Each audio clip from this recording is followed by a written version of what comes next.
அனைவருக்கும் வணக்கம். இன்னைக்கு நம்மளோட இஸ்கானோட நிர்வாக அதிகாரி ஸ்ரீ ராமதாஸ் அவர்கள் தான் இருக்காரு. நமக்கு நிறைய கேள்விகள் இருக்கும்ல, நிகழ்ச்சிக்கு போகலாம்.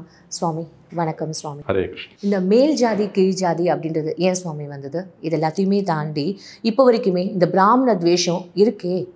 பிராமணர்கள் 1000 வருஷத்துக்கு முன்னாடி ஏன் இந்த ஆச்சாரம், இந்த அனுஷ்டானம், இவங்க வீட்டுக்குள்ளே வரக்கூடாது, அவங்க உள்ளே வரக்கூடாது, இவங்க வந்தால் தீட்டுப்பட்டுடும் அப்படின்ற மாதிரியான ஒரு விஷயங்கள் ஒரு 100 வருஷத்துக்கு முன்னாடி வரைக்கும் அதை கடைபிடிக்கப்பட்டது. அதுக்கப்புறம் தான் அது மாறி இருக்கு. இப்போ இருக்கிற ஜென்ரேஷன் வரைக்கும் ஒரு சில இடங்கள்ல அது இன்னுமே கடைபிடிக்கப்படுதுன்னு சொல்கிறாங்க. இது நீங்கள் எப்படின்னா சுவாமி சொல்வீங்க? இப்போ என்ன அப்படின்னா, இதை அடிக்கடி மக்கள் சொல்லக்கூடிய விஷயம் வர்ணாசிரமம்னு சொல்லுவாங்க. அதை சொல்லக்கூடிய இன்றைக்கி இருக்கக்கூடிய அந்த ஒரு வெறுப்பு என்ன அப்படின்னா, வர்ணாசிரம வழிமுறை, தீண்டாமை முறை, அல்லது உயர்வு தாழ்வு பார்க்கும் வழிமுறைன்னு சொல்லக்கூடிய விஷயம். இதற்கு நான் முதல்ல என்ன சொல்கிறேன் அப்படின்னா, ஒரு ஹிஸ்ட்ரி கொடுக்குறேன். உங்களுக்கு ஒரு ஹிஸ்ட்ரி கொடுக்குறேன். என்ன அப்படின்னா, வரலாறு எப்படி இருந்தது அப்படின்னு. இதை எப்படி தெரிஞ்சுக்கிறோம்? நான் முன்னாடியே உங்களுக்கு சொல்லியிருக்கேன், பிரிட்டிஷ் நாட்டிலேருந்து தரம்பால்னு ஒருத்தர் வந்தார். அவர் தரம்பால்னு பேர் அவருக்கு. அவர் இங்கே பேரை மாற்றிக்கொண்டார். அவர் காந்தியனாக வாழ்ந்தார். காந்தியினுடைய கோட்பாடுகளை பார்த்து காந்தியினுடைய கோட்பாடுகளால் வாழ வேண்டும்னு வாழ்ந்தார். காந்திக்கு அப்புறம் வாழ்ந்து இறந்து போனார். அவருடைய புத்தகங்கள் எடுத்து பார்த்தீங்கன்னா நிறைய டேட்டா எடுத்து வச்சிருக்காரு அவருடைய புஸ்தகங்களில். அந்த புஸ்தகங்கள்லாம் இன்னைக்கு கூட லைப்ரரியில் இருக்குது, போய் படிக்கலாம். லைஃப் இஸ் பியூட்டிஃபுல் ட்ரீன்னு ஒரு புஸ்தகம் இருக்குது. அந்த மாதிரிலாம் புஸ்தகங்கள் இருக்குது. இதில் போய் பார்த்தீங்க அப்படின்னா 1780 1820 அப்படின்னு சொல்லி நிறைய வருடங்களில் நம்மளுடைய சமுதாயம் எப்படி இருந்ததுன்றது டேட்டா கொடுத்துருக்காரு அவர். ஆர்காட் டிஸ்ட்ரிக்டில் என்ன இருந்ததுன்னா, எல்லாருமே பாடசாலைக்கு போகக்கூடிய வழிமுறை இருந்ததுன்றதை அவர் ப்ரூவ் பண்ணுறார். எவ்வளவு மாணவர்கள் போனாங்க, இன்ஃபேக்ட் நீங்கள் சொல்லக்கூடிய இன்றைக்கி சூத்திர ஜாதின்னு சொல்கிறவங்களுக்கு தான் அதிகமான பாடசாலை இருந்ததுன்னு அவர் ப்ரூவ் பண்ணுறார். நான் சொல்லலை, இது அவர் டேட்டா இருக்குது. அதே மாதிரி இருக்கிறதுலே கம்மியாக பாடசாலைக்கு போனவங்க பிராமணர்கள் தான் அன்றைக்கி. இது அவர் சொல்லக்கூடிய டேட்டா. பிராமணர்கள் தான் படிக்கணும், மற்றவங்க எந்த ஒரு நான் தான் வரேன். அதுதான் இது என்ன அப்படின்னா, நான் ஃபுல்லாக சொன்னால் உங்களுக்கு புரியும். நான் அதுதான் வரலாறுன்னு எடுக்கிறேன். அப்போ இதுதான் எப்படி இருந்தது அவருடைய புத்தகங்களில். அவர் டேட்டா மாதிரி கொடுத்துருக்காரு. எப்படி போனால் பெங்கால் பிரசிடென்சியில் எப்படி இருந்தது, ஆர்காட் மெட்ராஸ் பிரசிடென்சியில் எப்படி இருந்தது, பாம்பே பிரசிடென்சி எப்படி இருந்தது. மூணே தான் எனக்கு இருந்தது. Bombay presidency, Bengal presidency, Madras presidency. இந்த மூணுலேயுமே மெட்ராஸ் பிரசிடென்சியில் அவர் அதையும் கொடுக்குறார். சவுத் ஆர்காட்டில் எப்படி இருந்தது, நார்த் ஆர்காட்டில் எப்படி இருந்தது, எல்லாமே டேட்டா இருக்குது.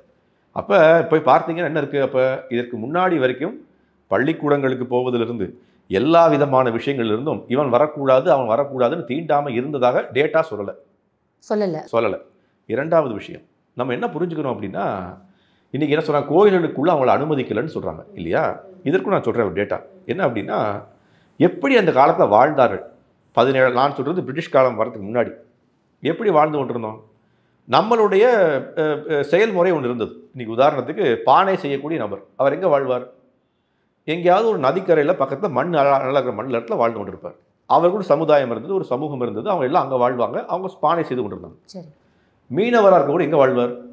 கடலுக்கு பக்கத்துக்கு வாழ்ந்து கொண்டிருப்பார். அவருக்கு ஒரு சமூகம் இருந்தது, எல்லாரும் மீன் பிடிக்க போவாங்க, பெண்கள் சமைத்து கொண்டிருப்பாங்க, அல்ல விற்று கொண்டிருப்பாங்க. இந்த மாதிரி தான். கோயிலில் அர்ச்சகர் இருக்கிற எங்கே வாழ்வார்? கோயிலுக்கு பக்கத்தில் வாழ்வார். அவர் என்ன பண்ணுவார், கோயிலுக்கு பக்கத்தில் ஒரு இடத்துல அவர் வாழ்ந்து கொண்டிருப்பார். சரிங்களா? இப்போ உதாரணத்துக்கு நான் என்ன சொல்ல வரேன், அந்த காலத்தில் இன்றைக்கி இருக்கிற மாதிரி உங்களுக்கு என்ன சொல்ல வரேன், ட்ரெயின் வந்தே பாரத் ட்ரெயின்லாம் கிடையாது, கார் கிடையாது, 2 வீலர் கிடையாது, நடந்து தான் செல்ல வேண்டும். இவங்க போய் என்ன பண்ணுவாங்க, இந்த மீனவர் குடும்பத்தில் வாழக்கூடிய மக்கள் போய் பானை செய்யக்கூடிய குடும்பத்தில் போய் அவங்களுடைய சமூகத்தை போய் வாழ போவாங்களா? போனாங்கன்னா ஏன்னா அவங்களுடைய தினம் பொழப்பு எப்படி இருக்குன்னா கடலை சார்ந்து இருக்கு. அதனால வரமாட்டாங்க, வந்தால் கூட பார்த்துட்டு போயிடுவாங்க. சரிங்களா? அப்போ என்ன நடந்தது, இந்த மாதிரி ஒவ்வொரு இடத்துலையும் ஒவ்வொரு சமூகம் வாழ்ந்து கொண்டிருந்தார்கள். ஜமீன்தார்கள் எங்கே வாழ்ந்து கொண்டிருந்தார்கள்? அந்த நிலத்துக்கு பக்கத்தில், வயலுக்கு பக்கத்தில். அப்போ என்ன பண்ணுறாங்கன்னா, அந்தந்த சமூகம் என்ன பண்ணுறாங்க, அவங்களுக்கு ஒரு தேவதைகளை வணங்க ஆரம்பிக்கிறாங்க. பானை செய்யக்கூடிய நபருக்கு ஒரு கோயில் இருக்குது, மீனவ குடும்பங்களில் ஒரு கோயில் இருக்குது. அர்ச்சகராக இருக்கவர் என்ன பண்ணுறார், அந்த பழமையான கோயில் அர்ச்சகராக இருக்கார். ஜமீன்தார் இருக்கவர் என்ன பண்ணுறார், அவங்களுடைய சமுதாயம் ஜமீன்தார் குடும்பம், அந்த குடும்பத்துக்கு என்ன பண்ணுற ஒரு கோயில் இருக்குங்களா? அப்போ என்ன நடக்குது, அந்த காலகட்டத்தில் மீனவர் குடும்பத்தில் இருக்கக்கூடிய கோயிலிருந்து யாராவது பானை செய்யக்கூடிய குடும்ப கோயிலுக்கு தரிசனம் பண்ணிட்டு போக முடியுமா? தினமும் அந்த அளவுக்கு உங்களுக்கு விழிப்புணர்வு இல்லை. முதல்ல கம்யூனிகேஷனே கிடையாது. இன்னைக்கு உதாரணத்துக்கு பானை செய்யக்கூடிய நபர் உதாரணத்துக்கு சொல்கிறேன், எங்களுடைய சேலம் பக்கத்துலேயும் நிறைய காவேரி மணப்பான்மை இருக்குது. அங்கே மண் பக்கத்தில் பானை செய்து கொண்டு இருந்தாங்க. இங்கே சேலத்திலிருந்து எங்கே இருக்குது பக்கத்தில் என்ன சொல்கிறது ஓஷன் எங்கே இருக்குது? நீங்கள் நாகப்பட்டினம் போகணும். கரெக்டுங்களா? யாருக்கும் அன்றைக்கெல்லாம் வந்து டெலிஃபோன் கிடையாது, டெலிகிராம் கிடையாது, ஒன்றுமே கிடையாது. அப்போ என்ன பண்ணுவாங்க? அவங்க என்ன பண்ணி கொடுத்துருந்தாங்க? தங்களுடைய கோயில்கள் வச்சுருந்தாங்க. அந்த சமூகத்திலிருந்து ஒரு பூஜாரி இருந்தார். அந்த பூஜாரி போய் வணங்கி கொண்டிருந்தார். அவங்க வணங்கி கொண்டிருந்தாங்க. வேற யாராவது வந்தால் வரவே போகிறதில்லை. அப்போ என்ன நடந்தது?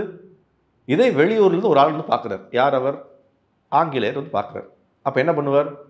ஓ, இதெல்லாம் வந்து சமூகமாக பிரிந்து இருக்கு. இதுதான் நடக்குது இன்னைக்கு. இன்னைக்கே பாருங்களேன், 38,000 கோயில் இருக்குது அறநிலையத்துறை கீழே. அந்த 38,000 கோயிலில் எவ்வளவு பேர் அர்ச்சகராக இருக்காங்க? பிராமணர்கள் மட்டும் மேக்சிமம் எடுத்துக்கிட்டிங்கன்னா ஒரு 1000 இருக்கும். இப்போ பல கோயில்களில் பிராமணர்களே அர்ச்சகராக ஆக முடியாது. இன்னைக்கு அடிக்கடி அவங்க சொல்லக்கூடிய உதாரணம் என்ன? இந்த பாடிகார்டு முனியப்பன் கோயில் இருக்கு சென்ட்ரல் பக்கத்தில். அது யார் அர்ச்சகராக இருக்கா? பிராமணர் இருக்காங்களா? ஏன் பின்ன அவங்க வந்து உள்ளே விடக்கூடாது? எப்படி போனாங்க? அன்றைக்கி தான் நமக்கு தான் தீண்டாமை அதிகமாக இருந்ததில்ல. எவ்வளோ பெரிய கோயில் தெரியுமா அது? ஒரு நாளைக்கு நம்மளுடைய பல கோயில்களை விட அதிகமாக வந்து பணம் சேரக்கூடிய கோயில் அது. எப்படி வந்து பிராமணர் அல்லாதவர் அர்ச்சகராக மாறினாருங்க? நம்ம தான் தீண்டாமை இருக்குல்ல, எப்படி வந்தது? இன்னைக்கு நேற்று இல்லை அது. நம்ம வந்து இன்னைக்கு நம்ம தீண்டாமையை ஒழித்ததுக்கப்புறம் மாறலை. அவங்கள போய் கேட்டீங்க அப்படின்னா சொல்லுவாங்க, 30-40 தலைமுறையாக அவங்களுடைய வம்சாவளி வம்சாவளி வம்சாவளி வம்சாவளி தான் அவங்களுடைய கோயில் தலைவராக இருக்காங்க, இப்போ அர்ச்சகராக இருக்காங்க. எப்படி சாத்தியமாச்சு? நம்ம தான் தீண்டாமல் இருந்தது, நாம் வந்து அனுமதிக்கவே கூடாது. முடிச்சுக்கிறேன். அப்போ என்ன அர்த்தம் அப்படின்னா, நாம் என்ன பண்ணிட்டோம்? நம்ம வந்து சமூகமாக வாழ்ந்து கொண்டிருந்தோம். நம்மளுடைய செயல்பாட்டின் தகுந்த மாதிரி நமக்குன்னு ஒரு வழிபாட்டு முறை இருந்தது. அந்த வழிபாட்டு முறையில் கோயில் வச்சுருந்தோம். அப்போ என்ன பண்ணுறான்? வெளியிலேருந்து வந்தவன் அவன் இந்த கோயிலுக்கு வருவதில்லை, அப்போ இவனை விட்டான் போல, இவனை வந்து அலோவ் பண்ணுறதில்லை, உயர்வு தாழ்வு இருக்குது அப்படின்னு அவன் ஆரம்பிக்கிறான். இது எப்படி எனக்கு தெரிய வந்ததுன்னா, அவரே அது புத்தகத்தில் எழுதுறாருன்னா 1881 தான் முதல் சென்சஸ் எடுத்தோம். நம்ம இந்தியாவினுடைய முதல் சென்சஸ் யார் எடுத்தா? பிரிட்டிஷ்காரன் எடுத்தான். 1881. அந்த 1881 என்ன பண்ணுறாங்க? அந்த கவர்மெண்ட் ஆஃபீஸஸ்லாம் கிராமமாக போய் எவ்வளோ பேர் வாழ்கிறாங்கன்றத சென்சஸ் எடுத்துகிட்டு வராங்க. அவன் அந்த டேட்டாவை பார்க்குறான். பார்த்தால் அதில் வந்து எக்கச்சக்கமான அவனுக்கு வந்து இவங்களை எப்படி வந்து கவர்ன் பண்ணுறதுன்னு தெரியல. ஏன்னா என்னாச்சு? கிராமமாக இருக்குது, ஒரு சமூகமாக வாழ்ந்து கொண்டிருக்கார்கள். இவர்களுக்கு எப்படி நம்ம கவர்ன் பண்ணுறது, எப்படி அட்மினிஸ்ட்ரேஷன் எப்படி பண்ணுறதுன்னு அவனுக்கு தெரியல. 1891 2வது சென்சஸ் வரும்போது என்ன சொல்கிறான் அப்படின்னா, இவங்களை வந்து என்ன பண்ணுங்க, ஒரு 4 விதமாக பிரித்து காட்டுங்கன்னு காட்டுறான். இது ஏன் ஆரம்பித்தது அப்படின்னா, இன்றைக்கி நீங்கள் பிரிட்டிஷ் போனீங்க அப்படின்னா பழைய காலத்தில் அவங்களையும் 4 விதமான இது இருந்தது. என்ன சொல்கிறது? சீனியர் பியூரோக்ராட்ஸ், சூப்பர்வைசர், கிளர்க்ஸ்மேன் இருந்தது. இந்த 4 விதமான உயர்வு தாழ்வு இருந்தது. ஏன்னா வேலைக்கு போகிறவன் அப்படித்தான். அவனுடைய கோர்ட்டில் இருக்கிறவன் யார்? Senior bureaucrat. அவனுக்கு கீழே ஒரு பியூரோக்ராட், சூப்பர்வைசர் ஒருத்தன், கிளர்க்ஸ்மேன் என்ன பண்ணுறவன் வேலை பார்க்குறவன். இது அங்கே இருந்தது. அதே மாதிரி இந்த சமூகத்தை நீங்கள் 4ஆக பிரிங்கன்னு சொல்கிறான். அது யாருக்கு வந்து கொடுக்குறான் அந்த ஆர்டரை? யார் போய் எடுக்கிறாங்களோ, சென்சஸ் எடுக்கிறாங்களோ அவங்களே முடிவு செஞ்சுக்கலாம். இது நான் சொல்லலை, இருக்குது, நீங்கள் டேட்டா எடுத்து பார்த்துக்கலாம். 1891 நடந்த சென்சஸில் அவங்களே யார் எடுக்க வந்தார்களோ அவர்களே முடிவு செய்து கொள்ளலாம். நீங்கள் மேல் ஜாதியா, கீழ் ஜாதியா, நடுத்தர ஜாதியா நீங்கள் முடிவு செய்யலாம். ஸோ அவன் என்ன பண்ணுறாங்க? போய் பார்க்குறாங்க. இந்த சமூகம் வந்து ரொம்ப உயர்ந்து வாழ்ந்து கொண்டிருக்கு, நிறைய பணம் வைத்திருக்காங்க, இந்த நல்லா வாழ்ந்து கொண்டிருக்காங்க. இவன் உயர்ந்த ஜாதி, அவன் ரொம்ப கஷ்டப்பட்டு கொண்டிருக்கான். 2 தடவை வந்து இயற்கை சீற்றம் வந்தால் அவனுக்கு சாப்பிட வழி இல்லை, மீன் சமைக்கிறவனால. இவனால் பானை செய்கிறவனுக்கு நிறைய பணம் இல்லை, வாழ்ந்து கொண்டிருக்கான் குடிசையில், அவனும் குடிசையில் தான் வாழ்கிறான். அப்போ இவெல்லாம் தாழ்ந்த ஜாதி அப்படின்னு யார் எழுத ஆரம்பிக்கிறா? 1891 அவன் எடுத்து அந்த சென்சஸில் வருது. அந்த சென்சஸ் எடுத்து முடிச்சப்பறம் அவன் பார்க்குறான், அதில் வந்து கேட்டகரைசேஷனே பண்ண முடியல. கிட்டத்தட்ட 6000க்கும் மேற்பட்ட ஜாதிகள்லாம் எப்படி இருக்குது அப்படின்னா, வெவ்வேறு விதமான ஜாதிகள். நான் எந்த ஜாதி சொல்ல ஆரம்பிச்சிட்டான். அவனால் கேட்டகரைஸ் பண்ண முடியல. இது எப்படி பண்ணுறது? பண்ண முடியல. 1901 என்ன பண்ணுறாங்க அப்படின்னா, திருப்பி அதை கேட்டகரைசேஷன் பண்ணணுன்ட்டு 2வது ஒரு ஸ்டெப் எடுக்கிறாங்க. அப்படி ஸ்டெப் எடுக்கும்போது என்ன கிடைக்குது அப்படின்னா, எக்கச்சக்கமான உதாரணத்துக்கு சொல்கிறேன். அந்த ஒரு உதாரணம் கொடுத்தீங்கன்னா, ஹரியானாவில் ஜாட்னு ஒரு சமுதாயம் இருக்குது. அந்த ஜாட்டு கீழே 4000 பிரிவுகள் இருக்கு.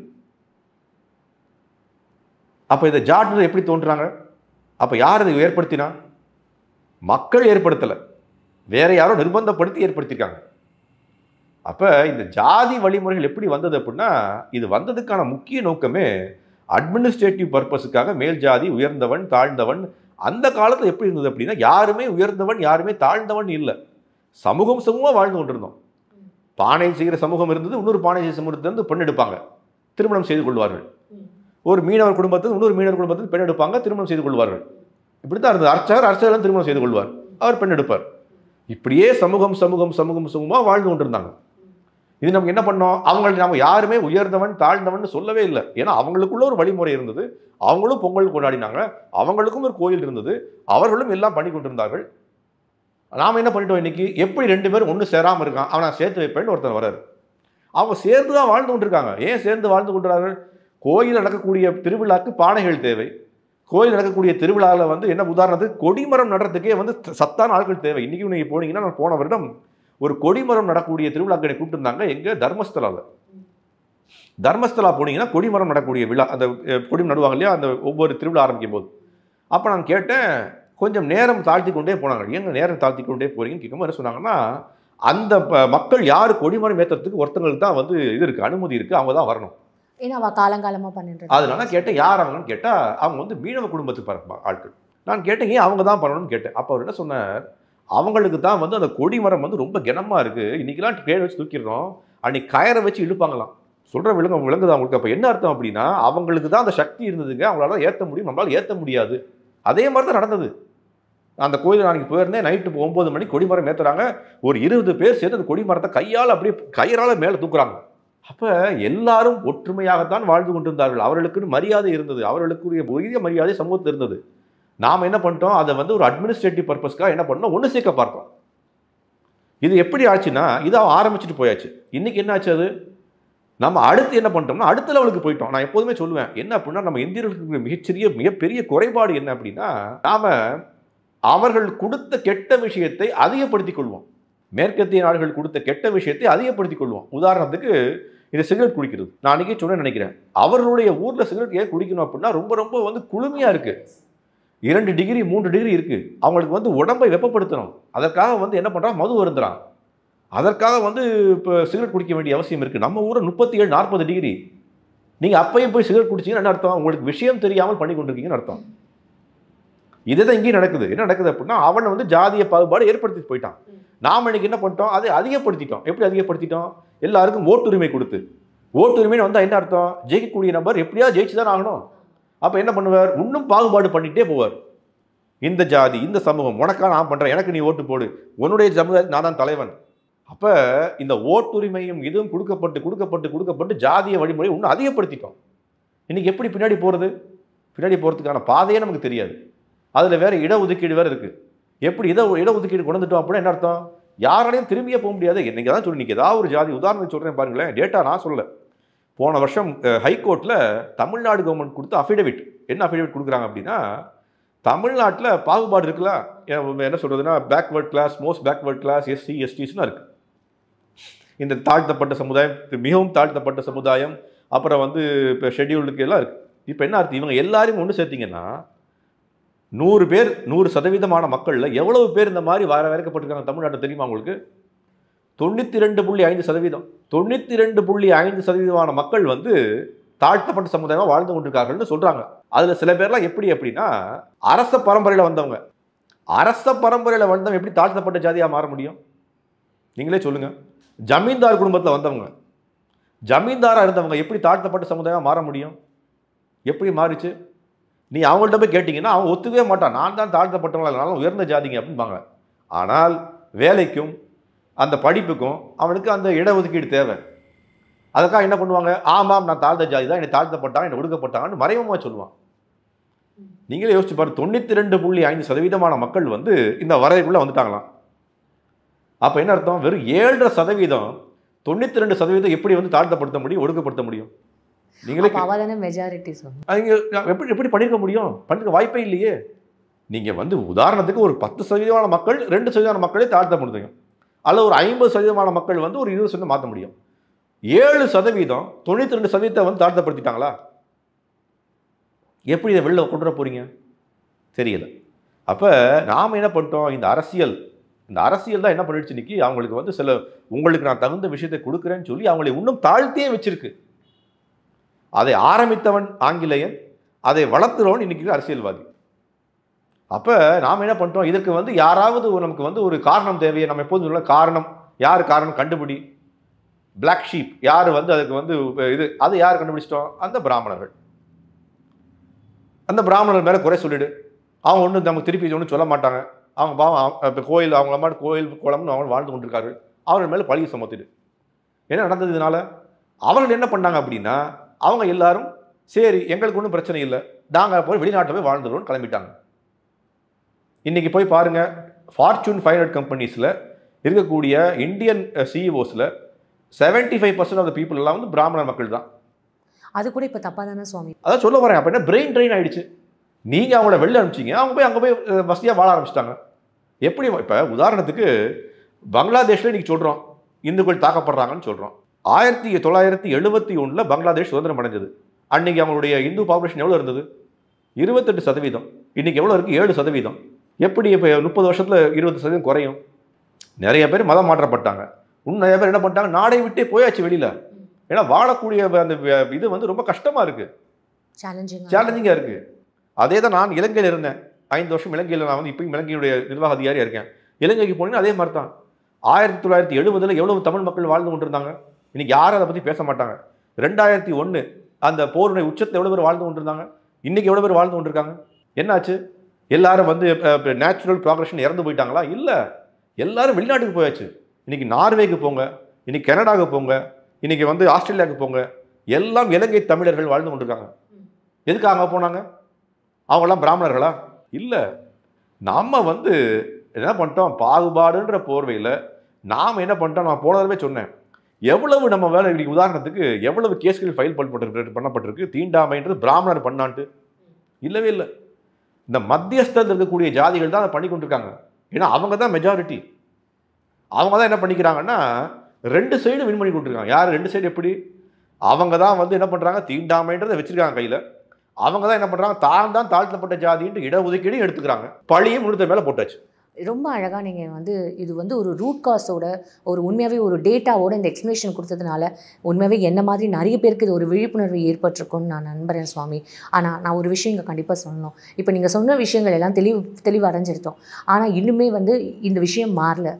பிராமின்ஸ் வந்து எங்களை படிக்க விடல, ஆனால் நீங்கள் படித்து நீங்கள் மட்டும் ஃபாரினில் போய் செட்டில் ஆகிட்டீங்க, நீங்கள் மட்டும் நல்லா இருக்கீங்க, எல்லா உயர்ந்த பதவியிலையும் மட்டும் நீங்கள் இருக்கீங்க. ஆனால் எங்களை நீங்கள் படிக்க விடாததுனால, எங்களை இன்னும் அடிமைப்படுத்தி வச்சதுனால, எங்களுக்கு அந்த படிக்கிறதுக்கான ஸ்பேஸ் நீங்கள் கொடுக்காததுனால நாங்கள் இன்னும் அடிமைப்பட்டு இப்படி இந்த மாதிரியான ஒரு விதத்தில் இருக்கோம் அப்படின்ற மாதிரி இன்னும் இந்த குற்றச்சாட்டு இங்கே இருக்குது. ப்ராபப்ளி இந்த எக்ஸ்ப்ளனேஷனுக்கு அப்புறம் வந்து இது ஒரு தெளிவு கிடைக்கும்ன்றதை நான் நம்புகிறேன். அதில் ஒரு விஷயம் ஆட் பண்ணிக்கிறேன். இன்றைக்கி நீங்கள் சொல்லக்கூடிய விஷயங்கள் பார்த்தீங்கன்னா, தமிழ்நாடு மட்டும் எடுத்துப்போம். தமிழ்நாட்டில் 1954 இடஒதுக்கீடு இருக்குது. சரிங்களா? இடஒதுக்கீடுனா என்ன? எல்லா விதமான மேற்படிப்புகளையும் சரி, அதே மாதிரி கவர்மெண்ட் ஜாப்ஸ்லேயும் இடஒதுக்கீடு இருக்குது. இன்றைக்கி நம்ம எங்கே இருக்கோம்? 2024 இருக்கோம். சரிங்களா? அப்போ என்னாச்சு, அங்கே ஒரு 50 வருஷம், இங்கே ஒரு 20 வருஷம், 70 வருஷம் போயிடுச்சு. எவ்வளவு? 70 வருஷம் போயாச்சு. 70 வருஷத்தில் என்னாச்சு, ஒரு 3 தலைமுறை என்ன பண்ணியிருப்பாங்க, படித்து வேலைக்கு போயிட்டு ரிட்டையர் ஆகிருப்பாங்க. 50 படித்தவங்க இன்றைக்கி ரிட்டையர் ஆகிட்டாங்க. 70 படித்தவங்க இன்றைக்கி வந்து வேலையை பார்த்து கொண்டிருப்பாங்க. 2000 பிறந்தவங்க இன்றைக்கி வந்து அந்த இடஒதுக்கீடை யூஸ் பண்ணி காலேஜில் படித்து கொண்டிருப்பாங்க. சரிங்களா? இப்போ 3 தலைமுறை யூஸ் பண்ண ஆரம்பிச்சாச்சு. சரிங்களா? அப்போ என்னுடைய கேள்வி என்ன, நாம் என்ன சொல்கிறோம், ரொம்ப நாட்களாக வந்து இந்த பிரச்சனை இருந்ததுன்னு சொல்கிறோம். ஒரு நல்ல ஒரு நார்மல் எக்ஸாம்பிள் எடுத்துக்கங்க. உங்களுடைய சுற்று வட்டாரத்தை யோசிச்சு பாருங்கள். அப்பா ரொம்ப கஷ்டப்படுறார், பையன் என்ன பண்ணுவான், நல்ல வேலைக்கு போகிறான். அந்த சமுதாயம் என்ன பண்ணும், கொஞ்சம் கொஞ்சமாக மேலே வந்துடணும்ல. அதுதான் கொஞ்சம் மேலே வந்ததுக்கப்புறம் அடுத்த தலைமுறை என்ன பண்ணும், அவன் நல்ல பள்ளிக்கூடத்துக்கு போவான், இன்னும் கொஞ்சம் மேலே வருவான். படிப்படியாக 3 தலைமுறையாக மேலே வந்திருக்கணும். சரிங்களா? ஒரு உதாரணத்துக்கு வச்சுப்போம். 2000 வருஷமாக பிராமணர்கள் தான் உள்ள ஒடுக்கி வச்சுட்டாங்கன்னு வச்சுப்போம் ஒரு பேச்சுக்கு. நீங்கள் 3 தலைமுறைகளாக என்ன பண்ணிட்டீங்க, இப்போ இடஒதுக்கீடு கொடுத்து அவங்கள மேலே கொண்டு வந்துட்டீங்கல்ல. அப்போ இன்றைக்கி அவங்க 3வது தலைமுறை ஒடுக்கப்படாமல் இருக்கணும். இடஒதுக்கீடு கொடுத்தாச்சு.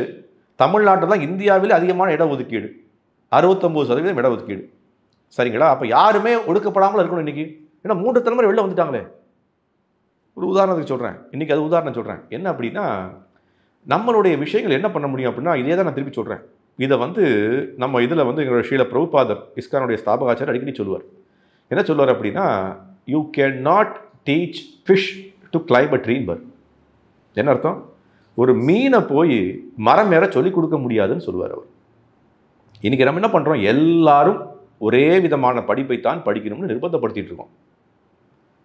நேற்று அந்த ஒரு நிகழ்ச்சி நடந்ததில் அந்த நிகழ்ச்சி நான் பார்த்து கொண்டு இருந்தேன். யாருக்கு அமைச்சிருந்தார் ஒருத்தர். என்ன அப்படின்னா, கணித மேதையாக இருந்தக்கூடிய இந்த PK ஸ்ரீனிவாசன்றவருக்கு ஒரு நிகழ்ச்சி நடத்திருந்தாங்க.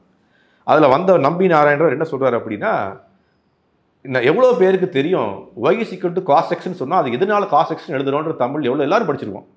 எவ்வளோ பேரால் எக்ஸ்பிளைன் பண்ண முடியும்? ஏன் எக்ஸ்பிளைன் பண்ண முடியல? எல்லாரும் படித்தோம். நீங்களும் படிச்சு, நானும் படித்தேன், அந்த இவரும் படித்தார், அந்த நபரும் படித்தார். எல்லாரும் படித்து தான் வந்திருக்கோம். 12ஆம் வகுப்பு படித்து தான் வந்திருக்கோம். எல்லா 12ஆம் வகுப்புல இந்த பாடம் வருது. எக்ஸ்பிளைன் பண்ணுங்க பார்ப்போம். என்ன காரணம் அப்படின்னா, தேவையில்லாத படிப்புகளை சொல்லிக் கொடுத்து கொண்டிருக்கோம். அதை நிர்பந்தப்படுத்துகிறோம். அதனால தான் அவங்களால முன்னேற முடியல. இன்னைக்கு நான் அடிக்கடி சொல்வேன் இந்த உதாரணம் எடுத்து சொல்கிறேன் அப்படின்னா, American basketball team last time கூட சொன்னேன். அமெரிக்கன் பேஸ்கெட்பால் டீம் வந்து தொடர்ந்து 8 தடவையாக வந்து ஒலிம்பிக்கில் அவங்க தான் கோல்டு மெடல். அவங்கள பீட் பண்ணவே முடியாது. அமெரிக்கன் பேஸ்கெட்பால் மென்ஸ் டீமை வந்து இது வரைக்கும் யாரும் பீட் பண்ணதே இல்லை. அதில் இருக்கக்கூடிய 5 பேர் விளையாடுவாங்க, 15 பேர் சப்ஸ்டியூட்டாக இருப்பாங்க. அந்த 5 பேருமே யார்? நம்ம சொல்லக்கூடிய அந்த எப்படி சொல்கிறது அப்படின்னா, அந்த ஆப்பிரிக்கன் அமெரிக்கன்ஸ்னு சொல்லக்கூடிய நபர்கள் 5 பேருமே. அங்கே போய் இடஒதுக்கீடு கொண்டு வந்துருவோமா? அவங்களுடைய நாட்டினுடைய வெள்ளை அமெரிக்கர்கள் அந்த ஒருத்தரையாவது நீங்கள் போடணும் அப்படின்னு போட்டோம் அப்படின்னா, அடுத்த வட்டமே அவங்க என்ன பண்ணிடுவாங்க? பேஸ்கெட் பாலில் வின் பண்ண முடியாது. ஏன் அங்கே இடஒதுக்கீடு வரல? ஏன்னு சொல்கிறேன் அப்படின்னா, அந்த விளையாட்டை விளையாடக்கூடிய உடல்வாகும் மனவாகும் அவங்களுடைய திறமையும் அவங்கள்ட்ட இருக்குது. வேதங்களை படிக்கக்கூடிய திறமை யார்ட்டு இருக்கோ அவங்க தான் சொல்லித்தர முடியும். எங்களுடைய ஆசிரமத்தை நீங்கள் சொல்கிறேன், எங்கள் ஆசிரமத்தில் வந்து நான் அடிக்கடி சொன்னேன். என்ன அப்படின்னா, எங்களுடைய தலைமை பூஜாரியாக இருக்கிறவர் எந்த மாதிரி சமுதாயத்தில் வந்தவர்? தாழ்த்தப்பட்ட சமுதாயத்தில் வந்தவர். 8 வருஷம் வந்து இப்போ ட்ரைனிங் எடுத்துக்கொண்டார். இன்னைக்கு அவர் தான் வந்து பூஜாரி. என்னை விட அதிக நல்ல மந்திரங்களை ஓதி கொண்டிருக்கிறார். எப்படி சாத்தியமாச்சு அப்படின்னா, அவருக்கு ட்ரைனிங் கொடுக்குறோம். அவருக்கு அந்த சுபாவம் இருக்கு, அந்த மாதிரி ஆகணுன்ற எண்ணம் இருக்கு. இன்னைக்கு நம்ம என்ன பண்றோம் அப்படின்னா, நமக்கு வந்து எண்ணம் இருந்தாலும் சுபாவம் பத்தல, அல்ல சுபாவம் இருந்தாலும் நமக்கு அந்த மாதிரி வாழக்கூடிய மனோபாவம் பிடிக்கல. இன்னைக்கு ஒரு அமெரிக்கன் பேஸ்கெட்பால் டீம்ல நான் பிளேயர் ஆகணும் அப்படின்னா எவ்வளவு கடுமையா உழைக்கணும் தெரியுமா? கடுமையா உழைப்பதற்கு நாம் தயாரா இல்லை. ஆனா என்ன பண்றோம்? ஏதாவது குறுக்கு வழியில நமக்கு வந்து என்ன பண்றோம் அப்படின்னா, எப்படியாவது எனக்கு வந்து ரிசர்வேஷன் மூலியமா கிடைச்சிடாதான்னு எங்கேயாவது நம்ம என்ன பண்றோம்? 4 பேர் சேர்ந்து நான் தான் ஒரு சமுதாயம், நான் தான் ஒரு ஜாதின்னு போர்க்கொடி எடுத்துறோம், ஒரு கட்சி ஆரம்பிச்சிடும். உழைத்து வருவோமே. நான் கேட்குறேன், இன்னைக்கு உதாரணத்துக்கு அதே திருப்பி கேட்குறேன். இந்தியன் கிரிக்கெட் டீம் இருக்கு. இந்தியன் கிரிக்கெட் டீம்ல நாளைக்கு வந்து இது வச்சிருவோமா? இடஒதுக்கீடு வச்சிருவோமா? தலித்துகள் எவ்வளோ பேர் வச்சு பாருங்களேன். இப்போ வரைக்கும் சொல்லிட்டு இருக்காங்களே சுவாமி. வச்சு பார்த்தீங்கன்னா அப்புறம் விளையாட்டு மாதிரி இருக்காது. விளையாட்டு எப்படி இருக்கும் அப்படின்னா, அப்புறம் விளையாட்டு மாதிரி இருக்காதே. எப்படி விளையாட முடியும்? அப்படி இந்தியன் கிரிக்கெட் டீம்ல கூட பாலிடிக்ஸ் இருக்குன்னு சொல்றேன். பாலிடிக்ஸ் வேறங்க. நான் சொல்றது பாலிடிக்ஸ் இல்ல. நான் என்ன சொல்ல வரேன் அப்படின்னா, இடஒதுக்கீடு தான் சுவாமி. இடஒதுக்கீடு கொண்டு வந்தீங்கன்னா அப்புறம் விளையாட்டு மாதிரி இருக்காது. எப்படி விளையாட முடியும்? சிறந்த வீரர் முன்னாடி உட்கார்ந்துருப்பார். இதான் இன்னைக்கு பண்றோம். இன்னைக்கு என்ன பண்றோம்? நம்மளுடைய வேலை இடங்கள்ல, நம்மளுடைய உயர் படிப்புகள்ல என்ன பண்றோம்? அவனுக்கு தகுந்த அப்ப என்ன பண்ணணும்? நம்ம 70 வருஷமா சொன்னேன், 70 வருஷமா என்ன பண்ணிருக்கலாம்? நம்மளுடைய பிரைமரி எஜுகேஷனை சரி பண்ணிருக்கலாம். பண்ணோமா? 70 வருஷமா பிரைமரி எஜுகேஷன் சரி பண்ணியிருந்தோம் அப்படின்னா, ஒவ்வொரு கிராமங்களிலும் போய் நல்ல ஒரு பள்ளிக்கூடங்களை உருவாக்கியிருந்தோம் அப்படின்னா, இந்த ரிசர்வேஷன் தேவையில்லையே. ஏன் அதை பண்ண மாட்டாங்க. இன்னும் 70 வருஷம் பண்ண மாட்டாங்க. ஏன் பண்ண மாட்டாங்க அப்படின்னா, இது வந்து எலெக்ஷன் ப்ராசஸ். மக்களை வந்து மக்களால் தான் ஓட்டு கிடைக்குது. அந்த மக்கள் வந்து உயர்ந்துட்டான் அப்படின்னா எனக்கு ஓட்டு போட மாட்டாங்க. அப்ப ஜாதிய வழிமுறை எப்படி இருக்கு அப்படின்னா, மக்களை உயர்த்துவதால் அவனுக்கு வந்து நன்மை இல்லை. யாருக்கு? அரசியல்வாதிக்கு. மக்கள் எப்பவுமே இதே மாதிரி. எனக்கு அப்படி இல்லை. என் கோயில ஏன் வந்து நான் ஒரு தாழ்த்தப்பட்ட சமுதாயம் சொல்லக்கூடிய நபரை பூஜாரி ஆக்குறேன்? எனக்கு அதனால ஒண்ணும் இல்லை. எனக்கு அதனால ஓட்டு கிடைக்க போதா? சுவாமி, இப்போ நீங்கள் சொல்கிற கேள்வியிலே வரேன் சுவாமி. இப்போ நீங்கள் வந்து பாடிகார்ட் முனீஸ்வரன்லாம் சொன்னீங்க. அதே இப்போ எல்லாருமே கேட்குறது, அதே உங்களோட கோவிலில், பெருமாள் கோவிலில் இல்லை சிவன் கோவிலில் ஏன் நீங்கள் உள்ள விடல? யாருமே உங்களோட, அதான் திருப்பி சொல்கிறேன். 1096 ராமானுஜர் வந்தார். 900 1000 வாழ்ந்தார். அவர் என்ன பண்ணார்? இன்னைக்கு உதாரணத்துக்கு திருப்பி வச்சுப்போம். நம்ம இதே விட்டுருவோம். நம்மளுடைய தமிழ் வேதம்னு சொல்லக்கூடிய அந்த 4வது வச்சுப்போம். அவங்க வழிபடக்கூடிய அனைத்து கோயில்களையும் முதல்ல யாருக்கு வந்து பெருமை சேர்க்கப்படுது? நம்மாழ்வார் எந்த ஜாதி? உங்களுடைய சூத்திர ஜாதி. அவர் இன்னைக்கு எந்த கோயிலுக்கு போனாலும் முதல்ல மரியாதை யாருக்கு செலுத்தப்படும் தெரியுமா? நம்மாழ்வாருக்கு தான். திருப்பான ஆழ்வார் அவர் எந்த சமுதாயம்? பானை செய்து கொண்ட சமுதாயம். அவருக்கு எதுக்கு ஆழ்வாரா வந்து டெய்லி துதி பாடுறீங்க? அவங்க தான் உள்ளே உடைய எப்படி அவர் போய் ஆழ்வாராக்கினீங்க? அப்போ இது என்ன ஆகுதுன்னா, எல்லாமே வந்து கோரிலேட் ஆகுது. தரம்பால் சொன்னது கோரிலேட் ஆகுது. தரம்பால் சொன்னான்னு சொன்னேன் இல்லையா? தரம்பால் சொன்னது கோரிலேட் ஆயிடுச்சு. தரம்பால் தான் சொல்றார், நான் வந்து பார்க்கும்போது இந்தியா இந்த மாதிரி இல்லை, பின்னாடி இந்தியா வேற மாதிரி மாறிடுச்சு. யார் மாத்தினாங்க? சுவாமி, இப்போ நீங்கள் எவ்வளோ சொல்லிடும்போது நான் இன்னொரு கேள்வி கேட்கணும். இப்போ யமுனா நதியில் வந்து அந்த மாதிரியான ஒரு நுரை ஃபுல்லாக அந்த கெமிக்கல்ஸ்லாம் கலந்து இந்த மாதிரியான ஒரு விஷயங்கள், அந்த நதி அது எவ்வளோ ஒரு புனிதமான நதி அப்படின்றது நமக்கு தெரியும்ல சுவாமி. அந்த அந்த மாதிரி இருக்குது. உங்கள் கடவுளாலே அவரை காப்பாற்றிக்க முடியலன்னா அவரால் எப்படி எங்களை காப்பாற்ற முடியுன்ற ஒரு கேள்விக்கு என்ன சுவாமி பதில் சொல்கிறது? பகவத்கீதையில் கிருஷ்ணர் இதே விஷயத்தை எடுத்து சொல்கிறார். என்ன சொல்கிறார் அப்படின்னா, அவர் சொல்லக்கூடிய விஷயம் என்ன அப்படின்னா, பிரகிருதி ஸ்தானி கர்ஷதி அப்படின்னு ஒரு வார்த்தை சொல்கிறார். பிரகிருதி ஸ்தானி கர்ஷதி. அதுக்கு முன்னாடி என்ன சொல்கிறார் அப்படின்னா, இந்த ஆத்மான்னு இருக்கக்கூடிய நபர் அவன் வந்து முதல் 2 விஷயம் சொல்கிறார். ஒன்று பிரகிருதி, இன்னொன்று வந்து ஜட வஸ்து. ஜட வஸ்துக்குள்ளே இப்படி ஒரு கேமரா, லைட்டெல்லாம் ஜட வஸ்துக்கள். இந்த கேமரா ஆப்ரேட் பண்ணுறவர் யார்? அவர் ஜடம் இல்லை, அவர் வந்து ஒரு ஆத்மா. அந்த ஆத்மா என்ன பண்ணுறான்னா, அவன் வந்து பிரகிருதி ஸ்தானி கர்ஷதி. பிரகிருதி என்ன பண்ணுறான்? தன்னுடைய உபயோகத்துக்காக தவறாக உபயோகிக்கிறான். சரிங்களா? நீங்கள் கேட்குற கேள்வி என்ன? அவர் வந்து காப்பாற்றிருக்கலாமே. அந்த மாதிரி காப்பாற்றுறவர் வந்து அப்போ கடவுள் இல்லை. அது அப்போ என்ன ஆகிடும்? அப்போ அது வந்து நிர்பந்தப்படுத்தப்பட்டதாகிடும். நம்மளே சொல்லியிருக்கேன். அப்பா என்ன பண்ணுறாரு அப்படின்னா, பையன் வந்து மாறணும் அப்படின்னு சொல்லி என்ன பண்ணுறார்? ஒரு ஸ்கூலுக்கு அனுப்புகிறார். அல்லது பையன் வந்து போதைப் பொருள் அதிகமாக எடுத்துக்கலாம்னு வச்சுக்கோங்க. என்ன பண்ணுவார்? அப்பாவே ஒரு அந்த டி அடிக்ஷன் கேம்பில் போய் சேர்த்து விடுவாரா? ஆமாம் சாமி. டி அடிக்ஷன் கேம்புக்கு போகிறான். அப்பா வந்து பெரிய உதாரணத்துக்கு வச்சுப்போம். அப்பா வந்து பெரிய செல்வந்தர், பணம் இருக்குது, பதவி இருக்குது, பொருள் இருக்குது, கனெக்ஷன்ஸ் இருக்குது. ஏன் அவராலே பண்ணியிருக்கலாமே? எதுக்கு டி அடிக்ஷன் கேம்புக்கு அனுப்பணும்? என்ன விஷயம் அப்படின்னா, அவன் வந்து உள்ளூர முழுமையாக மாற வேண்டும்ன்றதான் கடவுளுடைய இச்சை. நாம் தவற உபயோகிச்சு கொண்டு போனீங்க சொன்னீங்க இல்லையா, நான் வந்து எந்த விதமான வந்து இயற்கைக்கு உபாதை இல்லாமல் வாழ்ந்து கொண்டிருக்கேன்னு முதல்ல கேட்டதா சொன்னீங்க. இதுதான் அது விஷயம்.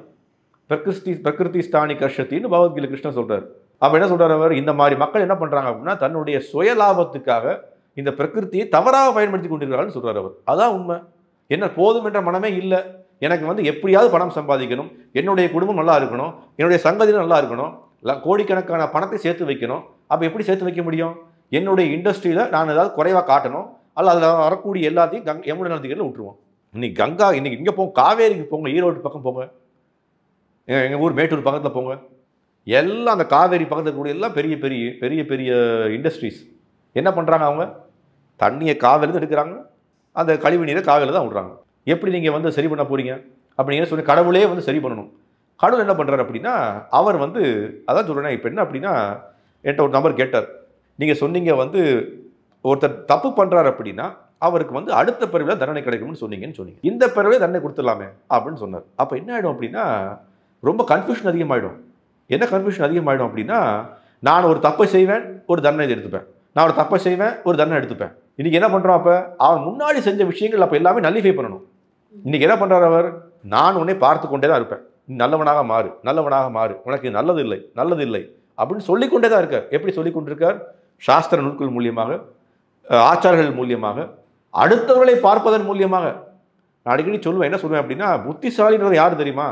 புத்திசாலின்றவன் யார் அப்படின்னா, அடுத்தவன் கஷ்டப்படுறான், அந்த கஷ்டத்துக்கு நான் போக மாட்டேன்னு நினைப்பவன் தான் புத்திசாலி. உண்மையா இல்லையா? யமுனை நதிக்கரையில் போய் கழிவு நீரை கலக்கக்கூடிய அனைத்து நபர்களுக்கும் தெரியும் அது தவறுண்டு. ஏன் செய்கிறாங்க? எல்லா நபருக்கும் தெரியும். யாராவது வந்து மனம் குன்றிய ஆட்கள் தான் நடத்துகிறாங்களா? எல்லாருக்கும் தெரியும். பெரிய பெரிய செல்வந்தர்கள், பெரிய பெரிய விஷயங்கள் படித்தவர்கள், எல்லாம் பெரிய பெரிய வேலை இருந்தவர்கள், அதுக்கு அப்ரூவல் கொடுத்தவங்கலாம் ஐஏஎஸ் ஆஃபீஸர்ஸ், அவங்களும் தெரியாதா? அப்போ என்ன விஷயம் அப்படின்னா, நமக்கு ஆசைகள் பத்தலை. இச்சா துவேஷ சமுத்வேன இச்சா, இதெல்லாம் இச்சா. அப்போ கடவுள் பார்த்துன்னு தான் இருப்பாரு. கடவுள் அதான் என்ன பண்ணுறாரு? அப்போ அவர் நம்மளுடைய செயல்களுக்கு மறுவினையை கொடுக்குறார். மறுவினை என்ன? இன்னைக்கு தான் சொன்ன, திருப்பி மறுபடியும் சொன்னால் யாரெல்லாம் வந்து கர்மாவை பற்றி பேசுறீங்க, உங்களுக்கு வந்து வேற வழி இல்லைன்னு. இல்லை, அப்படி இல்லை. நான் கேட்ட கேள்விக்கு அப்போ நீங்கள் வந்து சயின்டிஃபிக்கலாக பதில் சொல்லுங்கள். நான் போட்டமே கேட்டேன் உங்கள்கிட்ட கேள்வி. என்ன கேள்வி கேட்டேன்? இன்றைக்கி உங்களுக்கு சயின்ஸ், ஒரு விந்து போய் வந்து கர்ப்பப்பைக்குள்ளே போய் ஒரு குழந்தை பிறக்குது, கரெக்டாக? அது வந்து வெறும் சயின்டிஃபிக் ரியாக்ஷன், உங்களுக்கு கெமிக்கல் ரியாக்ஷன். அது உங்களை பொறுத்த மட்டும் ஒரு கெமிக்கல் ரியாக்ஷன். அந்த விந்துக்குள்ளே என்ன இருக்குது, என்னென்ன இருக்குது, ப்ரோட்டீன் இருக்குது, அது இருக்குது, இது இருக்குன்னு எல்லாம் பண்ணிட்டீங்க. ஒரு கர்ப்பப்பைக்குள்ளே என்ன இருக்குன்னு எல்லாம் பண்ணிட்டீங்க. ரெண்டும் ஒரு கெமிக்கல் ரியாக்ஷன். அந்த கெமிக்கல் ரியாக்ஷனில் ஒரு அவுட்புட் வருது. கெமிக்கல் ரியாக்ஷனை ஏன் உங்களால் சரி பண்ண முடியல? ஏன் வந்து மனம் குன்றிய பையன் பிறக்கிறான், ஏன் கண்ணு தெரியாத பையன் பிறக்கிறான், காது குணமான பையன் ஏன் பிறக்கிறான், ஆட்டிசம் ஏன் வருது? எல்லாம் பிறப்பால் வரக்கூடியது தானே. ஏன் சரி பண்ணிருக்கலாமே? எல்லாம் கெமிக்கல் ரியாக்ஷன் தானே. லெபார்ட்டரிக்கு எடுத்துகிட்டு போங்க, கெமிக்கலை சரி பண்ணுங்க. அந்த கெமிக்கலை சரி பண்ணுறதுக்கு என்ன பண்ணணும்னு சொல்லி கொடுங்க. ஏன் பண்ண முடியல? இன்னொரு விஷயம், ரெண்டுமே கெமிக்கல் ரியாக்ஷன் தானே. நான் முன்னாடியே சொல்லியிருக்கேன், HCl-ஐயும் இதையும் சேர்த்தோம் அப்படின்னா H2SO4 கிடைக்கணும், சல்ஃபியூரிக் ஆசிட் கிடைக்கணும். அது யாருக்கு நீங்கள் சேர்த்தாலும் கிடைக்கும், அவர் சேர்த்தாலும் கிடைக்கும், நான் சேர்த்தாலும் கிடைக்கும். இந்தியாலையும் கிடைக்கும், அமெரிக்காலையும் கிடைக்கும், சொமாலியாலையும் கிடைக்கும். அதே தான் இங்கேயும் நடக்கணும். அப்போ என்ன நடக்கணும்? இந்த விந்து அந்த கர்ப்பப்பைக்குள்ளே போனால் குழந்தை கண்டிப்பாக பிறக்கணும். ஏன் நிறைய பேர் குழந்தைய பிறக்கிறது இல்லை? கெமிக்கல் ரியாக்ஷன் தானே. நீங்கள் என்ன சொல்கிறீங்க? இந்த டெஸ்ட் டியூப் பேபின்னு இன்றைக்கி அது ஒரு டெஸ்ட் டியூப் பேபின்னு அந்த டெஸ்ட் டியூப்பில் உருவாக்கலாம்? இல்லை, கிடையவே கிடையாது. அந்த விந்துவை எடுத்து இந்த எக்கை எடுத்து அதை செயற்கையாக உருவாக்கி திருப்பி எங்கே போய் வைக்கிறாங்க? கர்ப்பப்பையில் தான் வைக்கிறாங்க. அப்போ என்ன பண்ணுறீங்க அப்படின்னா, மக்களை ஏமாற்றுவதற்காக இன்றைக்கி விஞ்ஞானம் அறிவியல்னு பேசி கொண்டிருக்கீங்க. பதில் சொல்லுங்கள். அப்போ எனக்கு நாங்கள் மூட நம்பிக்கை உள்ள நபர்கள்னு வச்சுப்போம். நான் கொஞ்சம் படித்திருக்கேன், நான் வேலை பார்த்தவன் தான். எனக்கு அப்போ நீங்கள் எனக்கு தெரியப்படுத்துங்க, நான் தெரிஞ்சு புரிஞ்சுக்கிறேன். அறிவியல் எப்படி சாத்தியமானு சொல்லுங்க, நான் புரிஞ்சுக்கிறேன். இப்போ நீங்கள் ஒரு கேள்வியோட முடிக்கிறீங்களா சுவாமி? ஆமாம், நீங்கள் சொல்லுங்கப்பா. நான் என்ன கேட்கணும் புரியுதா? அப்போ என்ன அர்த்தம் அப்படின்னா, உங்களை எல்லாருக்கும் தெரியும். அப்போ எதுக்காக சொல்கிறேன் அப்படின்னா, நம்ம கடவுள் என்ன பண்ணுறார்? நீங்கள் பண்ணிய செயல்களுக்கு உங்களுக்கு ஒரு மறுவினை ஏற்படுத்தி தான் செய்வார். அந்த மறுவினை தான் அந்த விஷயங்கள்லாம். எந்த விஷயங்கள்? அடுத்த பிறவியில் ஊனமாக பிறக்கிறது, அடுத்த பிறகு கண் இல்லாமல் பிறக்கிறது, அடுத்த பிறவியில் கால் இல்லாமல் பிறக்கிறது, அடுத்த பிறகு ஏழ்மையாக பிறக்கிறது, அடுத்த பிறகு இன்றைக்கி சொல்கிறேன் எவ்வளோ கடினமாக உழைக்கிறாங்க. நீங்கள் வர வழியில் பார்த்தேன், டிராஃபிக் சிக்னலில் சில பெண்கள், சில சின்ன சின்ன குழந்தைகள்லாம் வெத்து கொண்டிருக்காங்க. அவன் எங்கே பிறந்தாங்க? ரோட்டில் பிறந்தாங்க. உண்மையா இல்லையா? அந்த ரோட்டில் அந்த சிக்னலுக்கு எல்லாம் வாழ்ந்து கொண்டிருக்காங்க. கடினமாக உழைக்கிறாங்க. 16 மணி நேரம் 18 மணி நேரம் உழைக்கிறாங்க. உழைப்பே உயர்வு. ஏன் அவங்களால முன்னேற முடியல? ஏன் நீங்கள் தான் இன்றைக்கி வெல்ஃபேர் ஸ்டேட் இருக்குது, நம்மளுடைய கவர்மெண்ட் இருக்குது, அவங்களாம் உயர்த்தி கொண்டு வாங்களே. நான் என்ன கேட்குறேன் அப்படின்னா, ஏன் அவங்களால உயர முடியல? ஏன் அவங்களால பணம் சம்பாதிக்க முடியல? ஏன் அவங்களும் இன்றைக்கி உதாரணத்துக்கு பணம் சம்பாதிக்கக்கூடிய அம்பானி 8 மணி நேரம் தான் உழைக்கிறார். இவங்க 24 மணி நேரம் உழைக்கிறாங்க. ஏன் அவங்களால உயர முடியல? ஏன் அவங்க குழந்தை முதல்ல ரோட்டில் பிறந்தான்? ஏன் அவன் அம்பானி வீட்டில் பிறக்கலை? இதெல்லாமே ஓகே சுவாமி. அடுத்ததான் இந்த என்ன ஆரிய கடவுள், என்ன அது திராவிட கடவுள், ஆரிய கடவுள், கிருஷ்ணர் ஆரிய கடவுள், அப்புறம் ராமர் ஆரிய கடவுள், இந்த மாதிரியான ஒரு பாகுபாடு, இந்த பேதம் இதெல்லாம் ரொம்ப புதுசாக இருக்குது சுவாமி. இதெல்லாம் எப்போ ஸ்டார்ட் ஆச்சு? இந்த பிரிவினைவாதம் ஏற்படுத்துறதுக்கு எப்படின்னா, அதுவும் சொல்லப்பட்டிருக்கு நம்மளுடைய ஆராய்ச்சியாளர்களால். இந்த என்ன நடந்தது அப்படின்னா, ஆங்கிலேயர்கள் வரும்போது என்ன பண்ணுறாங்க, இந்த ஆரியன் இன்வேஷன் தியரின்னு ஒரு தியரியை கொண்டு வராங்க. ஆரியர்கள்ன்றவங்க மேற்கத்திய கலாச்சாரத்தில் வாழ்ந்தவர்கள், உயரிய நபர்கள், அவர்களுக்கு பேர் தான் ஆரியர்கள். அந்த ஆரியர்கள்லாம் என்ன பண்ணாங்கன்னா, இடம்பெயர்த்து இந்தியாவுக்குள்ளே இந்த மக்களை சீர்திருத்தம் செய்தார்கள். இவங்கெல்லாம் எங்களுடைய வம்சாவளிகள் அப்படின்னு காட்டுறதுக்காக என்ன பண்ணாங்க அப்படின்னா, ஒரு ஆரியன் இன்வேஷன் தியரினா என்ன? ஒரு அனுமானம். அந்த அனுமானத்தை கொண்டு வந்தாங்க. அதற்கு 1800களிலிருந்து நடந்த 3 மிகப்பெரிய ஒரு ஆராய்ச்சி. மேக்ஸ் முல்லர் பண்ண ஆராய்ச்சி, அதுக்கப்புறம் ஜோசப் சாம்பர்லின் பண்ணுற ஒரு ஆராய்ச்சி. 3 பேர், ஒரு ஃப்ரெஞ்சுக்காரர், ஒரு பிரிட்டிஷ்காரர், இன்னொருத்தர் ஜெர்மன்காரர். 3 பேர் ஆராய்ச்சி செய்கிறாங்க. அதில் எங்கெல்லாம் இதை திணிக்க முடியும்னு பார்க்குறாங்க. ஸோ பெர்ஷியா நாட்டுக்கு வந்தாங்க. பெர்ஷியாவில் ஒரு ஊருக்கு பேர் ஆரியானாம் இருக்குது. அதனால அவர்கள் பேர் ஆரியன். இவங்களே ஒரு அனுமானத்தை கொண்டு வந்துட்டாங்க. இப்போ இந்த ஆரியன் அப்படின்றதுக்கு நேர்மறையான பொருள் அவங்க என்ன பண்ணுறாங்க அப்படின்னா, அதை எப்படி வச்சுருந்தாங்க? நம்ம இந்தியாவில் வரும்போது ஆரியர்கள்லாம் வடக்கு நாட்டில் இருந்தாங்க, இந்த திராவிடர்கள்லாம் தெற்கு நாட்டில் வாழ்ந்தாங்க. அப்போ தெற்கு நாடு வேறு, வடக்கு நாடு வேறு அப்படின்னு சொல்கிற ஒரு பிரிவினைவாதத்தை கொண்டு சேர்த்து விட்டாங்க. இன்றைக்கி நம்ம என்ன பண்ணிட்டோம்? அதை இறுக்கி பிடிச்சிக்கிட்டோம். இதை ஒரு விஷயம் சொல்கிறேன். இந்த ஆரியம்ன்ற வார்த்தை எங்கேருந்து வருது முதல்ல பார்த்தீங்க அப்படின்னா, பகவத்கீதையிலே வருது. பகவத்கீதையில் கிருஷ்ணர் என்ன சொல்கிறாருன்னா, முதல் அத்தியாயத்தில் அர்ஜுனன் உங்களுக்கு தெரியும், நான் சண்டையிட மாட்டேன், நான் இந்த மாதிரி விஷயங்கள்லாம் பிடிக்கலை அப்படின்னு சொல்கிறான்.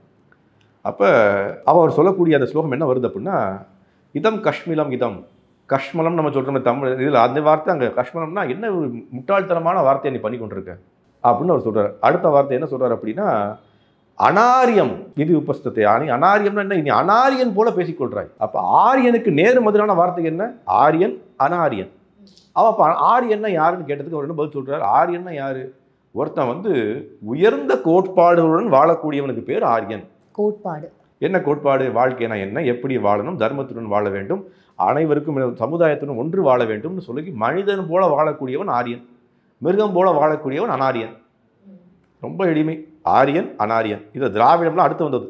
அப்போ ஆரியத்திற்கு எதிர் சொல் என்ன? அனாரியன். அனாரியன்னா என்ன? மிருகம் போல வாழக்கூடியவன். எனக்கு எல்லாம் வேணும், நான் பண்ணக்கூடிய அனைத்து விஷயங்களையும் மக்களுக்கு அடுத்தவங்களுக்கு தீங்கு செய்வதற்காக வாழக்கூடியவன் அப்படின்னு வாழக்கூடியவன் அனாரியன். அப்போ ஆரியன், அனாரியன் இது வந்தாச்சு. இப்போ இது அங்கே பார்க்குறோம். அப்போ இவங்க என்ன பண்ணுறாங்க? இதை திணிக்க வேண்டும்ன்ற காரணத்தினால இது ஒரு திராவிடன் ஒரு வார்த்தையை கொண்டு அதெல்லாம் கொண்டு வந்துட்டாங்க. இன்றைக்கி நம்ம என்ன பண்ணிட்டோம்? இது திராவிடன், எங்கள் நாடு வேறு, அவங்க நாடு வேறு அப்படின்னு சொல்லி நம்ம பிரித்து பார்க்குறோம். உண்மையில் நடந்தது. அப்போ நீ கேட்ட கேள்வி திராவிட கடவுள்னா என்ன, ஆரிய கடவுள்னா என்ன அப்படின்னு கேட்குறோம். அப்படி இருந்தது அப்படின்னா அந்த வடநாட்டு கடவுள்கள் தென்னாட்டில் இருந்திருக்கக்கூடாது, அல்லது தென்னாட்டில் இருந்த கடவுள் வடநாட்டில் இருந்திருக்கக்கூடாது. ஏன்னு சொல்கிறேன், அந்த காலகட்டத்தில் பெரிய பெரிய டிரான்ஸ்போர்ட்டேஷன் கிடையாது. மக்கள் நடந்தே தான் போனாங்க. ஏதாவது ஒரு கோயில் நிறுவிட்டு வருவாங்க. இங்கே இருக்கிற மக்கள் போய் அங்கே கோயில் கட்ட முடியுமா? கட்டவே முடியாது. எப்படி கட்டினாங்க? உதாரணத்துக்கு வச்சுப்போம். இவங்க சொல்லக்கூடிய பாஷை என்ன, இந்த அடிக்கடி சொல்லி இஸ்கான் வந்து ஆரிய கடவுள் அப்படின்பாங்க. இஸ்கான் என்ன ஆரிய கடவுள், கண்ணன் ஆரிய கடவுளா அப்படி கேட்டோம் அப்படின்னா, தமிழ் வேதம் அப்படின்னு சொல்லக்கூடிய இந்த 4000 தேவ பிரபந்தத்தில் 80% யாரை போற்றி பாடப்பட்டிருக்கு? கண்ணனை போற்றி பாடப்பட்டிருக்கு. அது எப்போ எழுதப்பட்டது? 2500 வருஷங்கள் முன்னாடி எழுதப்பட்டது. இப்போ ஆரியர்கள் வந்து தான் இவங்களுக்கு வந்து இந்த கடவுளை கொடுத்தாங்க அப்படின்னா இவங்க எப்படி எழுதுனாங்க? அதுவும் தமிழில் எப்படி எழுதுனாங்க? தமிழில் எப்படி சாத்தியமாச்சு? இது கேள்வி வரதான் செய்யும்.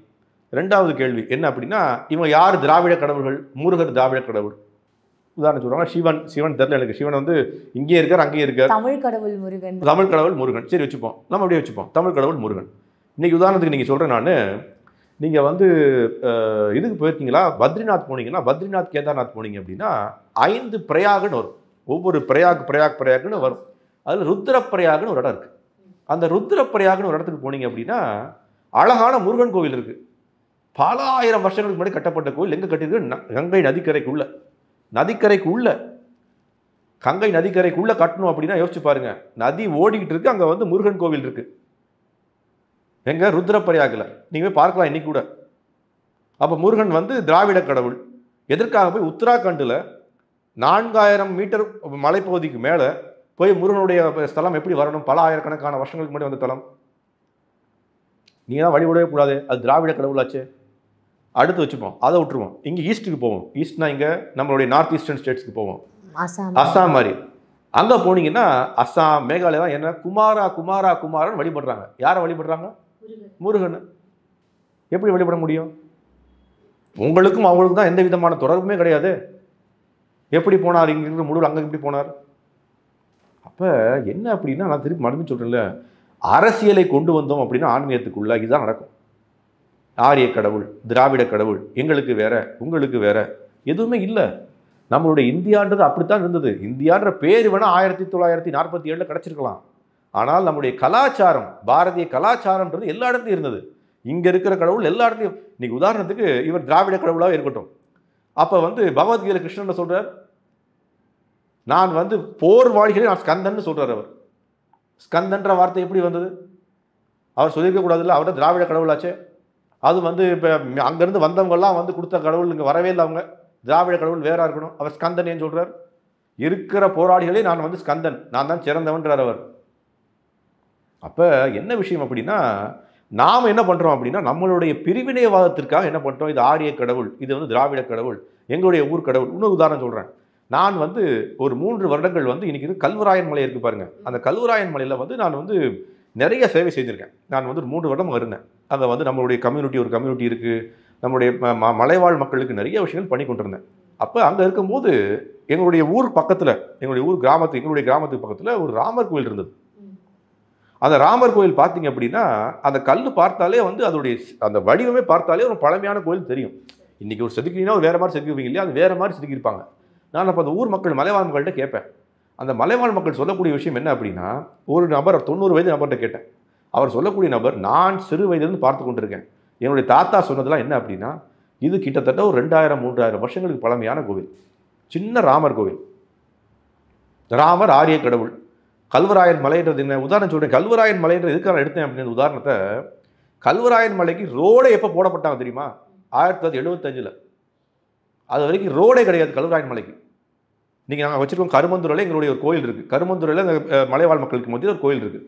அந்த ரோடை எப்போ போட்டது? 1975 போடப்பட்டது. ரோடே கிடையாது. அந்த மக்கள் கீழேயும் வரல, இந்த மக்கள் யாரும் மேலேயும் போகல. அது பார்த்தா இங்கே பிற்படுத்தப்பட்ட இடம் தான் அது கல்வராயன் மலை. இன்றைக்கி கூட அந்த லாஸ்ட் டைம் நடந்தது இல்லையா, அந்த கள்ளச்சாராயம் நடந்தது இடம் தான் அது கல்வராயன் மலை, கள்ளக்குறிச்சி மாவட்டம். எப்படி நடந்தது?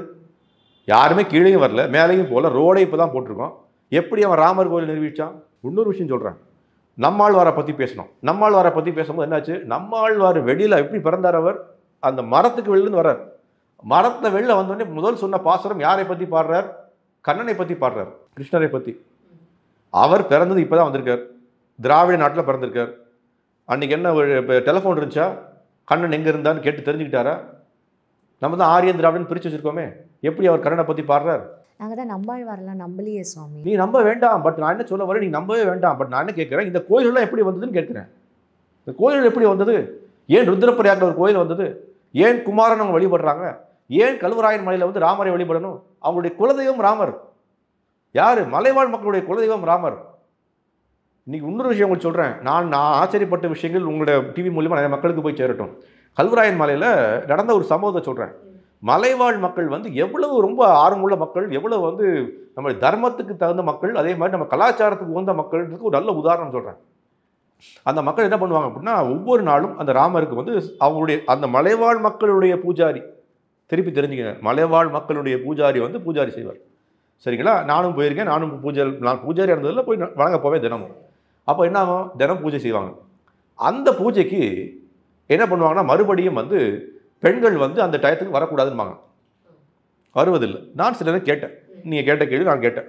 இந்த மாதிரி இதெல்லாம் என்னங்க, இந்த காலகட்டத்தில் இதெல்லாம் என்னங்க, அதெல்லாம் சரியாக இருக்கா அப்படின்னு கேட்டேன். அப்போ அவங்க சொன்ன ஒரு பதில் என்ன அப்படின்னா, எங்களுடைய குலத்தொழில் வந்து தேன் எடுக்கக்கூடிய தொழில். போய் தேன் எடுக்க போவோம். என்ன பண்ணுவோம் அப்படின்னா, நாங்கள் இந்த மாதிரிலாம் வந்து ரொம்ப பரம்பரையாக கடைபிடிச்சிட்டு வரோம். எங்களுடைய பரம்பரையில் எங்களுக்கு முன்னாள் சொல்கிற என்ன விஷயம் அப்படின்னா, தேன் எடுக்க போகும்போது அந்த டயத்தில் அந்த பெண்கள் வந்தாங்க அப்படின்னா, தேனி என்ன பண்ணுமா, அந்த பெண்களை மட்டும் தனியாக எடுத்து வந்து கடிக்குமா. எதுக்காக தேனி கடிக்குது? அந்த பெண்களை மட்டும் தனியாக வந்து.